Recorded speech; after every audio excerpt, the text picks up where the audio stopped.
Pour commencer, donc, dans la maîtrise d'ouvrage délégué, il y a maîtrise ouvrage. D'abord, dans la maîtrise d'ouvrage, il faut savoir qu'il faut maîtriser le projet. Donc, cela sous-entend donc avoir un ouvrage qui respecte conformément aux besoins et aux objectifs de délai, coût et qualité.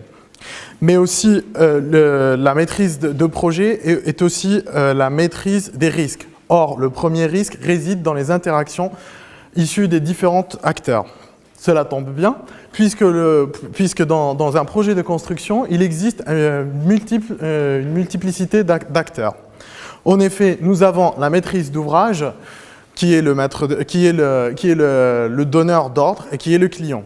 Nous avons le maître d'œuvre, donc c'est celui qui réalise un projet répondant à ce besoin. Et nous avons les entreprises, c'est l'entité chargée de réaliser ce projet.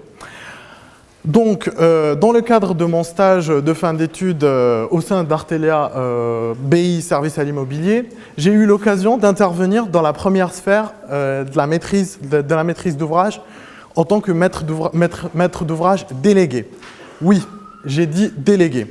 Il faut savoir que face aux difficultés inhérentes au domaine de la construction et à la complexité du projet ascendante, les maîtres d'ouvrage ont plus tendance à faire appel à vous, à moi, en tant que compétent,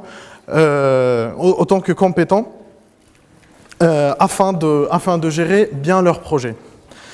Donc, n'ayez pas peur. Selon la loi MOP, maîtrise d'ouvrage public, le maître d'ouvrage délégué est celui qui, le maître d'ouvrage, délègue une partie ou la totalité de ses responsabilités. Donc, en lieu et à la place du maître d'ouvrage, le maître d'ouvrage délégué va exercer une certaine responsabilité. Donc, mon rôle durant mon stage de fin d'études était comme un chef de projet. Oui, je me répète, mais dans ce cas, j'étais le chef des projets. En effet, j'avais l'occasion de gérer plusieurs acteurs. Et surtout, gérer les états d'âme des acteurs. Il faut savoir que le maître d'ouvrage est sachant, mais il n'est pas expert dans le domaine de l'ingénierie. Donc, ce que je veux partager avec vous, d'après cette expérience, c'est que les rapports entre les différents acteurs sont gérés par des relations contractuelles.